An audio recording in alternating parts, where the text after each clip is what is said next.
بسم اللہ الرحمن الرحیم۔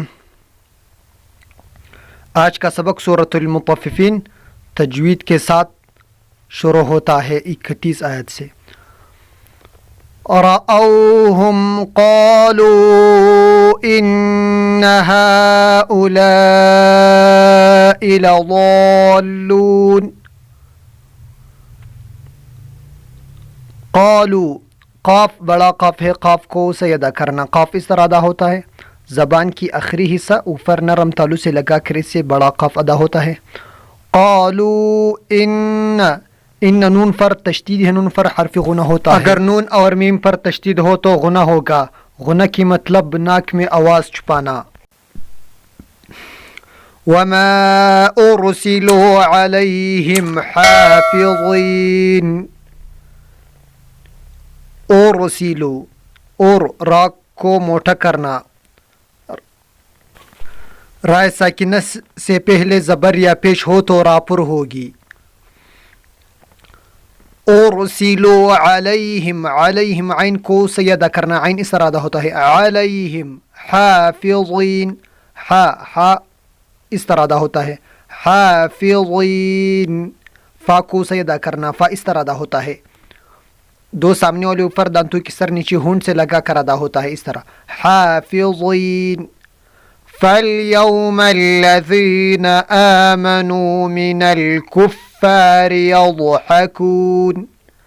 فَالْيَوْمَ فا کو سے ادا کرنا، فا اس طرح ادا ہوتا ہے۔ دو سامنے والے اوپر دانتوں کی سر نیچے ہونٹ سے لگا کر ادا ہوتا ہے اس طرح فَالْيَوْمَ الَّذِينَ، مَلَّذِينَ ذال کو سے ادا کرنا، ذال اس طرح ادا ہوتا ہے۔ زبان کی سر دو سامنے والے اوپر دانتوں کی سر سے لگا کر ادا ہوتا ہے مَلَّذِينَ من الکفار، کفار فا کو سے ادا کرنا، فا اس طرح ادا ہوتا ہے۔ دو سامنے والے اوپر دانتوں کی سر نیچے ہونٹ سے لگا کر ادا ہوتا ہے کفار یضحکون، حکون حا کو سے ادا کرنا، حا اس طرح ادا ہوتا ہے حکون۔ علی الارائک ینظرون، علی عین کو سے ادا کرنا، عین اس طرح ادا ہوتا ہے علی الارائک ینظرون، ادھر اخفا ہوگا، اس کی وجہ سے نون ساکن ہے، نون ساکن کے بعد ضا آئے۔ اگر تنوین یا نون ساکن کے بعد یہ حرف آ جائے، تا ثا جیم دال ذال زا سین شین صاد ضاد طا ظا فا قاف کاف، تو غنہ کے ساتھ اخفا ہوگا۔ غنہ کی مطلب ناک میں آواز چھپانا۔ هل ثوب الكفار ما كانوا يفعلون۔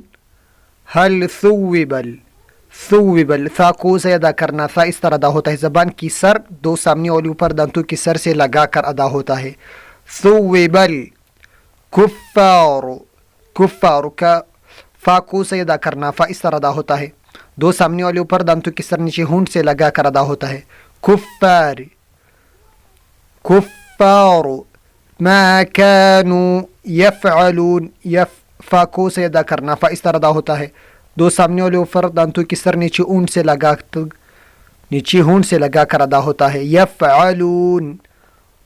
صدق اللہ العلی العظیم۔